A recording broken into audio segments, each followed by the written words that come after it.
아침을 거르는 습관은 바쁜 현대인의 일상에서 흔히 발생합니다. 통계에 따르면 한국 성인의 30%가 아침 식사를 거르는데 이는 업무 스트레스와 수면 부족이 주요 원인입니다. 아침을 거르면 하루 종일 에너지 대사가 불균형해지며 뇌 활동 저하와 집중력 감소를 유발합니다. 특히 성장기 청소년의 경우 학습 능력 저하와 성장 지연까지 초래할 수 있어 주의가 필요합니다. 아침을 거르면 오전 11시경 강한 공복감이 찾아옵니다. 이는 혈당이 70mg 데시리터 이하로 떨어져 발생하는 현상으로 뇌의 에너지 공급이 부족해지면서 두통과 어지러움을 동반합니다. 연구에 따르면 아침을 거른 사람들은 정상 식사군보다 오전 중 간식 섭취량이 2.5배 많아지며 이로 인해 하루 총 칼로리 섭취가 오히려 15% 증가하는 역설적 결과가 나타납니다. 심한 공복감은 과식으로 이어집니다. 서울대 연구팀에 따르면 아침을 거른 집단은 점심 시 평균 850kcal를 섭취하는데 권장량의 1.5배에 해당합니다. 특히 탄수화물 위주의 급한 식사는 혈당을 30분 만에 180mg 대실까지 급상승시켜 췌장에 부담을 줍니다. 이런 식습관이 지속될 경우 인슐린 저항성이 발생해 당뇨병 위험이 2.3배 증가한다는 연구 결과가 있습니다. 점심 과식 후 2, 3시에는 혈당이 급격히 떨어지면서 포도당 충돌 현상이 발생합니다. 이때 뇌의 각성 물질인 오렉신 분비가 줄어들어 졸음과 피로감이 심해집니다.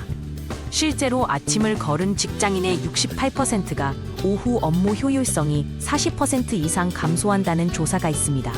커피로 문제를 해결하려는 시도는 오히려 위산 과다와 탈수를 유발해 장기적으로 위험을 높입니다. 불규칙한 식사 패턴은 저녁 폭식으로 이어집니다. 한국영양학회 연구에 따르면 아침을 거른 사람의 75%가 저녁에 하루 권장 칼로리의 50% 이상을 섭취합니다. 특히 야식은 지방 축적을 촉진하는 BMAL1 단백질이 가장 활발한 밤 10시 이후에 이루어져 같은 음식도 체중 증가율이 3배 높습니다.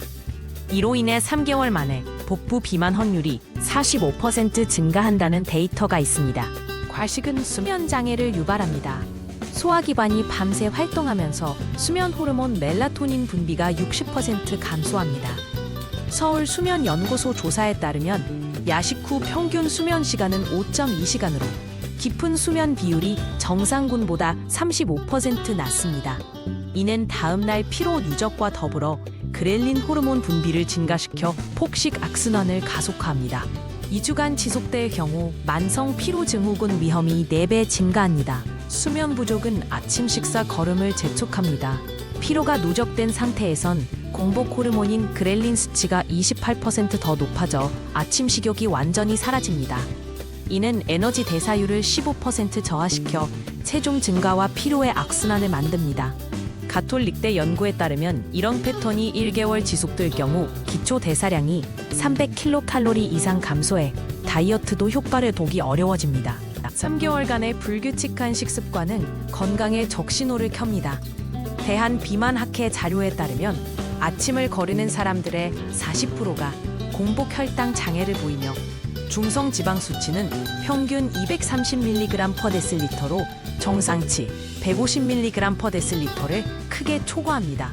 특히 내장 지방은 6개월 만에 15% 증가해 대사 증후군 위험이 3.2배 높아집니다. 간 수치 역시 30% 상승해 지방간 발생률이 현저히 증가하는 것이 연구를 통해 입증되었습니다.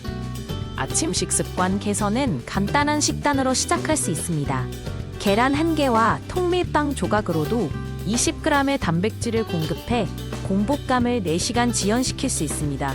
서울대 영양학과 연구에 따르면 아침에 단백질 30g 이상 섭취 시 저녁 식사량이 자동으로 25% 감소합니다. 2주간 규칙적인 아침 식사 실천 시 기초 대사율이 12% 상승하고 혈당 변동폭이 40% 감소하는 효과가 관찰되었습니다. 규칙적인 아침 식사는 삶의 질을 근본적으로 변화시킵니다. 1개월 실천 시 피크 근력이 18% 향상되고 업무 효율성은 35% 증가하는 효과가 있습니다. 특히 아침에 복합 탄수화물을 섭취할 경우 뇌의 인지 기능이 25% 개선되어 창의적인 문제 해결 능력이 향상됩니다. 장기적으로는 심혈관 질환 위험을 40% 감소시키고 수면질을 개선해 하루를 활기차게 시작할 수 있는 선순환 구조를 만들 수 있습니다.